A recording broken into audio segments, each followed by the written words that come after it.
জয় শ্রীকৃষ্ণ প্রিয় ছাত্রছাত্রীরা, তোমাদের সবাইকে মুক্তির পাঠশালাতে স্বাগতম তোমাদের প্রত্যেককে। তো আজকে হচ্ছে তৃতীয় শ্রেণীর প্রশ্ন বিচিত্রা বইয়ে আমরা গণিতের সমাধান করব। আমাদের সামনেই এই আগস্টের প্রথম সপ্তাহের একদম হয়তো প্রথম তারিখ থেকেই আমাদের দ্বিতীয় পর্যায়ক্রমিক মূল্যায়ন অর্থাৎ সেকেন্ড ইউনিট টেস্ট আমাদের শুরু হয়ে যাবে। তো তার জন্যই আমরা হচ্ছে আজকের তৃতীয় শ্রেণীর দ্বিতীয় পর্যায়ক্রমিক মূল্যায়নের প্রশ্নবিচিত্রা বই থেকে প্রথম স্কুল আমরা আজকে সমাধান করব। প্রথম স্কুলের গণিতের প্রথম স্কুল। ওকে, চলো প্রত্যেকে খুব সুন্দর করে দেখতে থাকো। পরীক্ষাতে সম্পূর্ণ ফুল নাম্বার পাওয়ার জন্য প্রত্যেকটা গণিত খুব সুন্দর করে শেখাবো। দেখো প্রথম প্রশ্ন কি বলেছে, 13-র পথে 13কে 2 দিয়ে ভাগ করলে ভাগশেষ কত থাকবে? ভাগশেষ কত থাকবে জানতে চেয়েছি। দেখো আমরা তাহলে সুন্দর করে আমরা যদি এই হচ্ছে 13, একে যদি আমরা 2 দিয়ে ভাগ করি তাহলে 2 6 12 কত ভাগশেষ থাকলো? 1 আমাদের ভাগশেষ থাকলো। 1 আমাদের সঠিক উত্তর হয়ে যাবে, অর্থাৎ যেটা অবশিষ্ট পড়ে থাকে সেটাকেই আমরা ভাগশেষ বলি। দ্বিতীয়তে বলেছে আয়তাকার চিত্রে বাহুর সংখ্যা কত? তাহলে আয়তাকার চিত্র কাকে বলে? এই হচ্ছে আমাদের একটা আয়তাকার চিত্র। ঠিক আছে, এই হচ্ছে আমাদের একটা আয়তাকার চিত্র।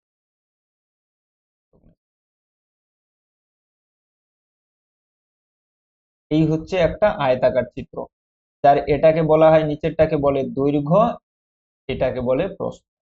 ওকে, তাহলে এর কতগুলো বাহু থাকবে জানতে চেয়েছে। আমরা জানি আয়তাকার চিত্রে কতগুলো বাহু থাকে? 4টা বাহু থাকে। গয়ের দাগে কোন সংখ্যাকে 5 দিয়ে ভাগ করলে ভাগশেষ কত হবে? 2 6 8, সঠিক উত্তর হয়ে যাবে 2। কেন না, আমরা প্রত্যেকেই জানি ভাগশেষ সর্বদা ভাজক অপেক্ষা ছোট হয়। ভাগশেষ সর্বদা ভাজক অপেক্ষা ছোট হয়, অর্থাৎ আমরা কোন সংখ্যাকে যদি 5 দিয়ে ভাগ করি তাহলে পুরো ভাগ মিলে যেতে পারে, অর্থাৎ শূন্য ভাগশেষ আসবে। না হয় 1 আসবে, 2 আসবে, 3 আসবে, 4 আসবে। 5 কিন্তু কখনোই ভাগশেষ আসবে, কারণ 5 যদি আসে তাহলে তো আবার ভাগ চলে যাবে, 5 একে 5। তাহলে ভাগশেষ সর্বদা ভাজকের থেকে ছোট হবে। তাহলে এইগুলো আমাদের ভাগশেষ হিসেবে আসতে পারে যদি আমরা 5 দিয়ে ভাগ করি। তাহলে এগুলোর মধ্যে কোনটা আছে? দেখো 2 আছে। পরবর্তীতে কয়েক দাগে 44কে 4 দিয়ে ভাগ করলে ভাগ অঙ্কটিতে ভাজ্য কত? ভাজ্য 44, যেটা আমাদের প্রথমে থাকে, অর্থাৎ যেটা কে ভাগ করা হয় সেটাকেই ভাজ্য বলে। যেটা দিয়ে ভাগ করা হয় অর্থাৎ 4 আমাদের ভাজক হয়ে যাবে। পরবর্তীতে 8টা 8-এর যোগফল কত? তাহলে আমরা প্রত্যেকেই জানি যোগের সংক্ষিপ্ত রূপ হচ্ছে গুণ। বারবার যোগ না করে আমরা গুণ করে দেব। তাহলে 8কে 8 বার যোগ না করে আমরা সরাসরি 8 আর 8 গুণ করে দেব, 56 আমাদের উত্তর চলে আসবে। 195 সংখ্যাটি একটি ড্যাশ সংখ্যা। তাহলে আমরা প্রত্যেকেই জানি 195টা একটা কি সংখ্যা? একটা হচ্ছে বিজোড় সংখ্যা। কেন না, যে সমস্ত সংখ্যার শেষে 1 3 5 7 9, অর্থাৎ যে সমস্ত সংখ্যার এককের অঙ্কটিতে 1 3 5 7 9 থাকে তাদেরকে কি বলে? তাদেরকে বিজোড় সংখ্যা বলে। ওকে, তাদের বিজোড় সংখ্যা বলে। তাহলে 1 কমপ্লিট হয়ে গেল। চলে আসো 2 এর দাগে। প্রত্যেকটা অঙ্ক খুব বিস্তারিত ভাবে আমি বোঝাবো, শেখাবো। প্রশ্ন বিচিত্রা বইয়ের প্রতিটা অঙ্ক খুব সুন্দর করে জানা থাকলে, প্র্যাকটিস থাকলে তুমি পরীক্ষাতে, স্কুলের পরীক্ষাতে অবশ্যই পূর্ণ নাম্বার পাবে। 2 এর কয়ে চলে আসো। 100 টাকার নোটকে খুচরো করলে ড্যাশটি 50 টাকার নোট। তাহলে আমরা জানি দুটো 50 যোগ করলেই তো 100 হয়ে যায়, তাহলে দুটো 50 টাকা হলেই 100 টাকা হয়ে যাবে। তাহলে 100 টাকার নোটকে আমি যদি খুচরো করি, দোকানদার আমাকে কতগুলো 50 টাকার নোট দেবে? দুটি 50 টাকার। চলে আসো।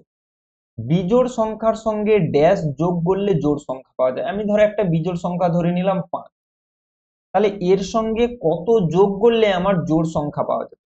তাহলে 5-এর সঙ্গে যদি আমি 1 যোগ করে দিই 6 পাচ্ছি, বা আমি যদি 5-এর সঙ্গে 3 যোগ করি তাহলে 8 পাবো। তাহলে একটা বিজোড় সংখ্যার সঙ্গে যদি আর একটা বিজোড় সংখ্যা যোগ করি তবেই কিন্তু আমরা জোড় সংখ্যা পাবো। ঠিক আছে, তাহলে একটি বিজোড় সংখ্যার সঙ্গে আবার একটা বিজোড় সংখ্যা যোগ করলে, একটি বিজোড় সংখ্যার সঙ্গে অপর একটি বিজোড় সংখ্যা, বা আরো সহজেই বলে দিতে পারি, যে কোনো বিজোড় সংখ্যার সঙ্গে 1 যোগ করলে জোড় সংখ্যা পাওয়া যায়। তুমি যে কোনো বিজোড় সংখ্যা নিয়ে নাও 7, 7-এর সঙ্গে 1 যোগ করে দাও 8 হয়ে যাবে। তুমি যে কোনো বিজোড় সংখ্যা নিয়ে নাও 11, 11-এর সঙ্গে 1 যোগ করে দাও 12 হয়ে যাবে। তাহলে যে কোনো বিজোড় সংখ্যার সঙ্গে যদি আমরা 1 যোগ করে দিই তাহলে কিন্তু জোড় সংখ্যা চলে আসবে। ঠিক আছে, এখানে অ্যাকচুয়ালি প্রশ্নটার উত্তর হবে বিজোড় সংখ্যার সঙ্গে বিজোড় যোগ করলে জোড় সংখ্যা পাওয়া যায়। এখানে বিজোড় কথাটা হবে, বিজোড়, বিজোড় সংখ্যা লিখবে, এক লিখবে না। কারণ এক বাদেও বিজোড় সংখ্যার সঙ্গে 3 যোগ করলে, যে কোনো বিজোড় সংখ্যার সঙ্গে আমি যদি 3 যোগ করে দিই জোড় সংখ্যা পাওয়া যাবে। হয়েছে, চলে আসো গয়ের দাগ। 16টি কলা সমান কত জোড়া কলা? 16টি, তাহলে এক জোড়া মানে কত? দুটো, দুটো কলা হলে এক জোড়া হয়। তাহলে এইরকম 16টা কলা মানে কত জোড়া হয়ে যাবে? 16কে আমরা 2 দিয়ে ভাগ করে দেব, তাহলে 8 জোড়া আমাদের সঠিক উত্তর হয়ে যাবে। পরবর্তীতে চলে আসো, ভাগশেষ সর্বদা ভাজকের থেকে, কিছুক্ষণ আগেই বলেছি যে ভাগশেষ সর্বদাই ভাজকের থেকে কি হয়? ছোট হয়, সর্বদাই। 13 থেকে 4 বিয়োগ করে যে কতবার? 13 থেকে আমরা কতবার 4 বাদ দিতে পারবো? আমরা 13কে 4 দিয়ে ভাগ দিয়ে দেবো। কেন? ধরো আমি বললাম 10, তাহলে 10 থেকে কতবার 5 বাদ দেওয়া যাবে? এই একবার বাদ দিলে তুমি 5 পাবে, আবার একবার বাদ দিলে তুমি 0 পেয়ে যাবে। তাহলে কতবার আমি 5 বাদ দিলাম? 2 বার।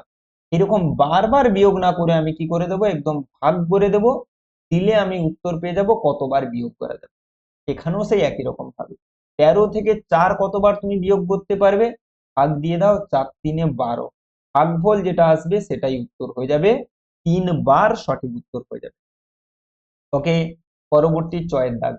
বিজোড় সংখ্যার এককের ঘরের অঙ্কে 1 3, কিছুক্ষণ আগেই বললাম এককের ঘরের অঙ্কে কি কি থাকবে? 1 3 5 7 আর 9 থাকবে। তাহলে 5 আর 9, 1 3 7 তো লেখাই আছে, 5 9 সঠিক উত্তর হয়ে যাবে। প্রত্যেকটা প্রশ্ন খুব সুন্দর করতে। পরবর্তী প্রশ্ন 3 দাগ। বিজোড় সংখ্যার সঙ্গে বিজোড় সংখ্যা যোগ করলে যোগফল সর্বদা জোড় সংখ্যা। এই যে 1 2 দাগের ক্ষয়তে করলাম, বিজোড় সংখ্যার সঙ্গে বিজোড় সংখ্যা যোগ করলে জোড় সংখ্যা পাওয়া যাবে। তাহলে এটা একদমই সত্য কথা, একদমই সত্য। যে কোনো বিজোড়ের সঙ্গে বিজোড় যোগ করলে জোড় সংখ্যা পাওয়া যায়। পরে চলে আসবো, একটি ত্রিভুজের বাহুর সংখ্যা 4টি, এটা মিথ্যা বলা রয়েছে। আমরা ত্রিভুজ কাকে বলি? নামের মধ্যে রয়েছে ত্রিভুজ, অর্থাৎ 3টি বাহু দ্বারা সীমাবদ্ধ জ্যামিতিক ক্ষেত্রকে, 3টি সরল রেখা দ্বারা সীমাবদ্ধ জ্যামিতিক ক্ষেত্রকে আমরা ত্রিভুজ বলি। 3টে বাহু থাকবে, এখানে 4টা বলা রয়েছে। কয়? 4 টাকা সমান 400 পয়সা, এটা ঠিক বলা রয়েছে। টিক চিহ্ন দেবে না, তোমরা কিন্তু সত্য কথাটা লিখবে, পরীক্ষাতে যা বলবে সেটাই লিখবে। আমি এখানে সত্য না লিখে টিক চিহ্ন দিয়ে দিচ্ছি, তোমরা কিন্তু সত্য লিখবে। যদি পরীক্ষায় টিক চিহ্ন দিতে বলে ঠিক দেবে, যদি গুণ চিহ্ন দিতে বলে গুণ দেবে, তখন কিন্তু সত্য মিথ্যা লিখবে না। তাহলে 1 টাকা সমান যদি 100 পয়সা হয়, 4 টাকা সমান 400 পয়সা। যোগ প্রক্রিয়ার সংক্ষিপ্ত রূপ হলো ভাগ, ভুল এটা, এটা মিথ্যা লিখবে। কিছুক্ষণ আগেই করালাম যে যোগের সংক্ষিপ্ত রূপ কি? গুণ। বারবার যোগ না করে আমরা গুণ করি, কিন্তু এখানে বলা রয়েছে যোগের সংক্ষিপ্ত রূপ ভাগ, ভুল। 304 সংখ্যাটি 2 দিয়ে বিভাজ্য, হ্যাঁ সত্য, কারণ 304 হচ্ছে একটা জোড় সংখ্যা, আর সমস্ত জোড় সংখ্যা 2 দিয়ে ভাগ যায়, সমস্ত জোড় সংখ্যা 2 দিয়ে ভাগ যাবে, সত্য বলা রয়েছে। পরবর্তী, 3 অঙ্কের বৃহত্তম সংখ্যাটি হলো 100, এটাও ভুল বলা রয়েছে, মিথ্যা হবে। কেন? 3 অঙ্কের বৃহত্তম সংখ্যা আমাদের কত হয়ে যায়? 3টে নয়, অর্থাৎ 999, মিথ্যে বলা রয়েছে। চল পরবর্তী অঙ্ক 4 দাগে কি বলা রয়েছে দেখো, বলেছে বিন্যাস দেখে পরের ছবিটি আঁকো। তাহলে এটা হচ্ছে একটা সিরিজ, অর্থাৎ বিন্যাস রয়েছে। প্রথমে দেখো একটা তীর চিহ্ন উপরের দিকে ছিল, পরবর্তীতে দেখো সেই তীর চিহ্নটা নিচের দিকে হয়ে গেছে। আবার দেখো তীর চিহ্নের সংখ্যা বেড়ে 2টো হয়েছে, তাহলে পরবর্তীতে কি ওই দুটোই থাকবে কিন্তু নিচের দিকে মুখ হয়ে যাবে। তাহলে একবার ওপর দিক, একবার নিচের দিক, আবার ওপর দিক, আবার নিচের দিক। প্রথমে একটা ছিল, তারপরে 2টো হয়েছে। তাহলে সঠিক উত্তর আমাদের কি হয়ে যাবে? 2টো তীর চিহ্ন নিচের দিকে মুখ থাকবে। একই রকম ভাবে যদি আমরা ক্ষয়ের দিকে চলে আসি, তাহলে দেখতে পাবো এই যে ত্রিভুজটা দেখো প্রথমে ওপরের দিকে মুখ ছিল, পরবর্তীতে ঘুরে ডান দিকে মুখ করেছে, আবার এক ঘর ঘুরে নিচের দিকে মুখ করেছে, এরপরে আবার যদি ঘুরিয়ে দিই তাহলে বাম দিকে মুখ থাকবে, বাম দিকে। তাহলে এইটা আমাদের সঠিক উত্তর হয়ে যাবে, একদম সহজ জিনিস। 5 দাগ, গুণফল নির্ণয় করতে বলেছে, গুণ করব, তাহলে করে দাও। 205 কে 4 দিয়ে গুণ, তাহলে 5 আর 4 গুণ করলে 5 4 20 শূন্য হাতে 2, 4 আর 0 গুণ করলে 0, 0 সাথে হাতে 2 যোগ করলে 2, 4 আর 2 গুণ করলে 8। আবার যদি ক্ষয়ের দাগের গুণ করি 137 কে 3 দিয়ে গুণ করলে 7 3 21 1 হাতে 2, হাতে 2, 3 3 9 আর 2 11 1 হাতে 1, 3 1 3 1 4, 441। তাহলে প্রথমের গুণটা আসবে 820, পরের গুণ আসবে 411। এবার যদি আমরা ছয়ের দাগে চলে আসি, ছয়ের দাগে কি ছিল দেখো, ভাগ করতে বলেছি। 435 কে 5 দিয়ে ভাগ করতে হবে। তোমরা এই রকম লিখতে পারো, তোমরা এই রকম লিখতে পারো, এইভাবে লিখতে পারো, কোনো অসুবিধে নেই। চলো 5 দিয়ে যদি ভাগ করি কত চলে আসবে দেখো, ভাগ কি, ভাজকে যতগুলো অঙ্ক থাকে ভাজ্যতে ততগুলোই নিতে হয়, কিন্তু ভাজ্যতে ততগুলো নিতে গেলে দেখা যাবে ভাজ্য ভাজকের থেকে ছোট হয়ে গেছে, তাই আমাদের কি দুটো নিতে হবে, অর্থাৎ 43 নেব। 5 8 40, কত নামলো 3, 35, 5 7 35। বাহ, সুন্দর ভাগ চলে গেছে। ভাগফল আমাদের কত এলো 27। ঠিক আছে, ভাগফল 27। পরবর্তী যে আমাদের ছিল ক্ষয়ের দাগে, যদি আমরা দেখি যে 267 কে 4 দিয়ে ভাগ করতে বলেছে, এটাতে কিন্তু ভাগশেষ থাকবে, কেন না একটা বিজোড় সংখ্যাকে জোড় সংখ্যা দিয়ে ভাগ করতে। তাহলে প্রথমে দেব 4 6 24, 2 নামলো 27, 4 আবার চলে যাবে 6 24, তাহলে ভাগশেষ কত থাকলো 3। তাহলে এটা হচ্ছে আমাদের ভাগফল, যেটা কেন হবে 66, এবং এটা আমাদের হয়ে যাবে ভাগশেষ, যেটা হবে 3। ওকে, নেক্সট পরবর্তী 7 দাগ কি বলেছে, ভাগ না করে নিচের সংখ্যাগুলির মধ্যে কোন দুটি 3 দ্বারা বিভাজ্যতা নির্ণয় করো, কিভাবে তা পেলে তা কষে দেখাও। দেখো তোমাকে প্রথমে জানতে হবে 3 দ্বারা বিভাজ্যতা নিয়মাবলী কি, আমি এখানে সুন্দর করে লিখেছি যে কোন সংখ্যা 3 দ্বারা কখন ভাগ যাবে, না কোন সংখ্যার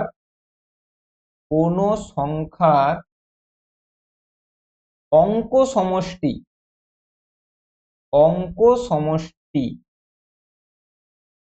যদি 3 দ্বারা বিভাজ্য হয়, 3 দ্বারা বিভাজ্য হয়।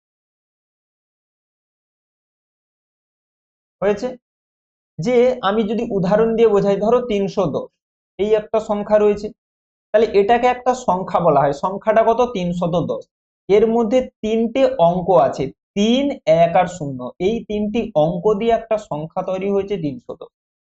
এইগুলোকে যোগ করো, 3 1 আর 0 কে যোগ করো, তাহলে কত আসবে 4। 4 কি 3 দিয়ে ভাগ যায় না, যেহেতু এদের অঙ্কগুলোর যোগফল যেটা এসছে সেটা 3 দিয়ে ভাগ যায়নি, তাই পুরো সংখ্যাটাও 3 দিয়ে ভাগ যায় না। এই যে লেখা আছে, কোন সংখ্যার অঙ্ক সমষ্টি যদি 3 দিয়ে ভাগ চলে যায় তাহলে সংখ্যাটা 3 দিয়ে ভাগ যাবে। তাহলে প্রথমটা 3 দিয়ে ভাগ যাবে না। পরেরটাতে 125-এ চলে আসো, 1 2 আর 5 যোগ করো, যোগ করলে কত হয় 5 2 7 1 8। দেখো 8ও কিন্তু 3 দিয়ে ভাগ যায় না, যেহেতু 8 3 দিয়ে ভাগ যায়নি, তাই 125ও 3 দিয়ে ভাগ যাবে। এবার যদি 243 চলে আসি, 2 4 3, তাহলে কত হচ্ছে বলো, 4 3 7, 7 আর 2 9। দেখো 9 কিন্তু 3 দিয়ে ভাগ চলে যায়, যেহেতু 9 3 দিয়ে ভাগ চলে যায়, তাই 243 ও 3 দিয়ে ভাগ চলে যাবে। আমি ভাগ করে দেখাচ্ছি, দেখো 3 দিয়ে ভাগ দেব, 3 8 24, 3 নামলো, 3 1 3। দেখেছো কত সুন্দর ভাগ চলে গেছে। আর একটা সংখ্যা রয়েছে আমাদের 108, তাহলে এদেরকেও যোগ করলে দেখো, এদেরকেও যোগ করলে 9, তাহলে এটাও 3 দিয়ে ভাগ চলে যাবে।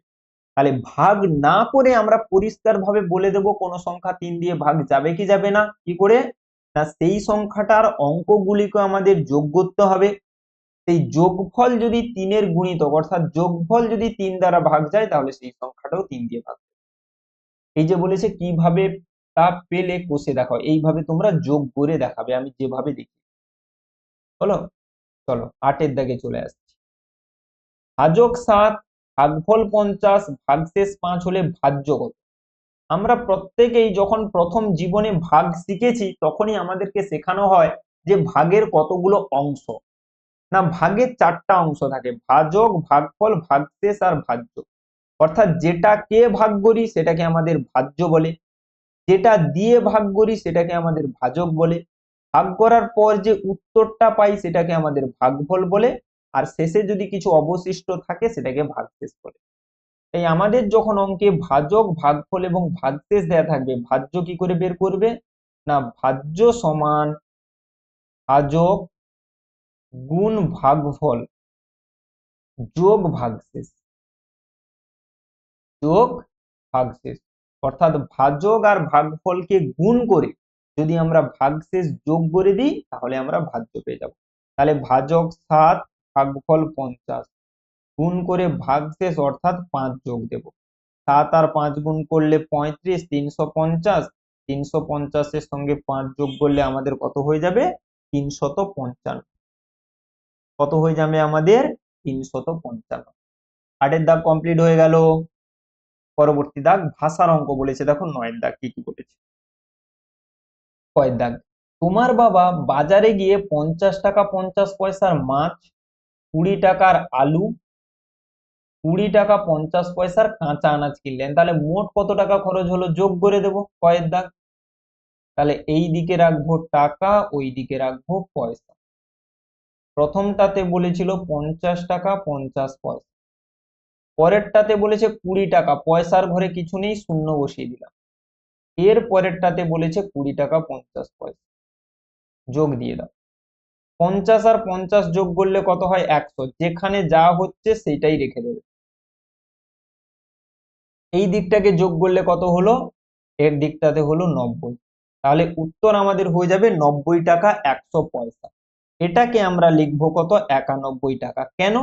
না, এই যে 100 পয়সা এসছে, আমরা প্রত্যেকেই জানি 100 পয়সা সমান 1 টাকা, তাই না?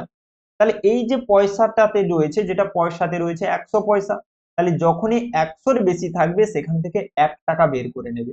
যখনই 200-র বেশি থাকবে 2 টাকা বের করবে, 300-র বেশি থাকলে 3 টাকা বের করে নেবে, নিয়ে টাকার সঙ্গে যোগ করে দেবে। তাহলে এদিকে তো 90 টাকা ছিল, 100 পয়সা সমান 1 টাকা, টোটাল হয়ে যাবে 91 টাকা। ফাইভ দাগে চলে আসো। একটি কারখানায় প্রতিদিন 123টি করে পুতুল তৈরি হয়, তাহলে 5 দিনে ওই কারখানায় কতগুলো পুতুল তৈরি হবে? তাহলে একদিনে কতগুলো তৈরি হয়? 123টি। আচ্ছা, অঙ্ক কিন্তু এরপরে ভাষা লিখবে যেটা বলেছে, তাহলে তার মোট 91 টাকা খরচ হলো। এইরকম ভাষা লিখলে তোমার অঙ্কটা সম্পূর্ণ হবে এবং তুমি পুরো কত 4 নাম্বার আছে, না 2 নাম্বার আছে, পেয়ে যাবে। 123কে 5 দিয়ে গুণ দেব। 5 3 15-র 5, হাতে 1, 5 2 10, 1 11-র 1, হাতে 1, 5 1 5 1 615। তাহলে একদিনে যদি 123টি পুতুল বিক্রি হয়, 5 দিনে কত হবে? 615টি। এটা ভাষা দিয়ে লিখে দেবে। তাহলে 5 দিনে ওই কারখানায় 615টি পুতুল তৈরি হবে। হয়েছে? দিলে আমাদের অঙ্কটা সম্পূর্ণ। চলে আসছি এরপরে গয়ের দাগ কি বলেছে। গয়ের দাগ, 705টি পেয়ারা 7টি বস্তায় সমান ভাগে ভাগ করব। সমান ভাগে ভাগ করব, তাহলে প্রতি বস্তায় কতগুলো রাখা যাবে, বস্তার বাইরে কতগুলো থেকে যাবে। তাহলে প্রথমে আমি যেহেতু ভাগ করবে বলেছে, ভাগ করে দিই 7 দিয়ে। 7 একে 7, দেখো ভাগটা গুরুত্বপূর্ণ, প্রত্যেকে দেখবে প্রচুর ছেলে মেয়ে ভুল করে দেবে যদি পরীক্ষাতে আসে। 7 একে 7 0, 7 0 0, এই যে 5 আসবে, আমি গ্যারেন্টি দিয়ে বলছি প্রচুর ছেলে মেয়ে এখানে ভুল করে দেবে। এইরকমই রেখে দেবে। কেন? না, 5 চলে এসছে, 5 তো আর ভাগ যাবে না। বারবার মনে রাখবে, ভাগের অঙ্কে প্রত্যেকটা অঙ্ককে ভাগ দিতে হবে, ভাজ্যের প্রত্যেকটা অঙ্ককে ভাগ দিতে হবে। এই যে 5 নেমেছে, দেখো ও নেমেছে, এখনো কিন্তু ওকে কোনো ভাগ দিইনি। এবার প্রশ্ন কত দিয়ে দেব? 7 একে 7 বেশি হয়ে যাবে, কতই দেব? 0 দেব। 7 0 0। দেখো এবার ওই 5ই নেমেছে, আগেও 5 ছিল, এবারও ওই 5ই নেমেছে, কিন্তু পার্থক্য কি? আগের যে 5টা ছিল সেটা কিন্তু সরাসরি ভাজ্য থেকে নেমেছিল, এবার যে 5টা এসছে সেটা কিন্তু ভাগ দেওয়ার পরে বিয়োগফল হিসাবে 5 এসছে। তাহলে প্রতি বস্তায় এইরকম করে ভাষা লিখবো, প্রতি বস্তায় কতগুলো করে, 100টি করে, প্রতি বস্তায় 100টি করে পেয়ারা রাখা যাবে। আবার দ্বিতীয় একটা প্রশ্ন আছে, বস্তার বাইরে কতগুলো পেয়ারা থাকবে, এইটা আমাদের অবশিষ্ট পড়ে থেকে গেল ভাগফল।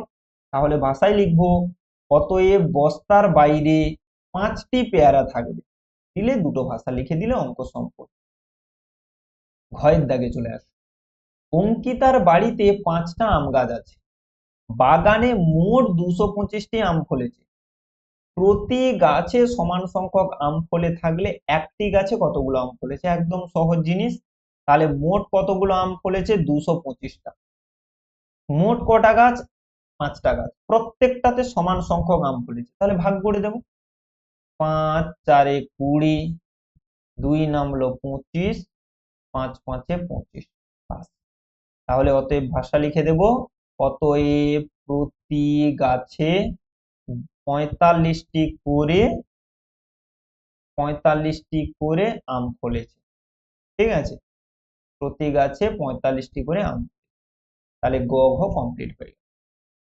এবার চলে আসব আমাদের শেষ, অর্থাৎ স্কুল 1 তৃতীয় শ্রেণীর দ্বিতীয় পর্যায়ক্রমিক মূল্যায়নের স্কুল 1 এর প্রথম স্কুলের শেষ দাগ নম্বর। তীর চিহ্ন দিতে বলেছে, আমরা যদি 64কে 8 দিয়ে ভাগ করি কত হবে, 8 হবে। এই রকম করে তীর চিহ্ন সুন্দর করতে। পঞ্চভুজ, পঞ্চভুজ মানে কি, আমরা বলি ত্রিভুজ অর্থাৎ 3টে বাহু, আমরা বলি চতুর্ভুজ 4টা বাহু। একই রকম ভাবে পঞ্চভুজ মানে কি, 5টি বাহু দ্বারা, 5টি সরল রেখা দ্বারা সীমাবদ্ধ জ্যামিতিক ক্ষেত্রকে আমরা পঞ্চভুজ বলবো। তাহলে পঞ্চভুজের বাহুর সংখ্যা কত হয়ে যাবে, 5। 50 টাকা খুচরো করলে কি পাবো, এই যে দেখো দ্বিতীয়তে আছে 10টা 5 টাকার কয়েন। 5 টাকার কয়েন 10টা হলেই তো 50 টাকা হয়ে যায়। 5 টাকার কয়েন দুটো হলে 10 টাকা, তিনটে হলে 15 টাকা। এইরকম 5 টাকার কয়েন 10টা হলে কত হয়ে যাবে, 50 টাকা। আর শেষ যেটা আছে 15 জোড়া মানে কত, 15 জোড়া মানে 30টি। কেন না, এক জোড়া মানে দুটোই, তাহলে 15 জোড়া মানে কত হয়ে যাবে, 15 দিয়ে 30টি আমাদের সঠিক উত্তর হয়ে যাবে। তাহলে এইভাবে আগস্টের আগেই, অর্থাৎ এই জুলাইতে আমরা তোমাদের তৃতীয় শ্রেণীর প্রশ্নবিচিত্রা বইয়ের দ্বিতীয় পর্যায়ক্রমিক মূল্যায়নে যতগুলো স্কুল আছে প্রত্যেকটা স্কুলের গণিত আমরা বিস্তারিতভাবে সমাধান করিয়ে দেব। প্রত্যেকে মুক্তির পাঠশালার পাশে থাকবে, প্রত্যেকটা অঙ্ক খুব বিস্তারিতভাবে বোঝাবো। ওকে, চলো, কিছু বলার থাকলে অবশ্যই কমেন্টে জানিয়ে যাবে। আজকের ক্লাস, আজকের স্কুল এখানেই শেষ করছি।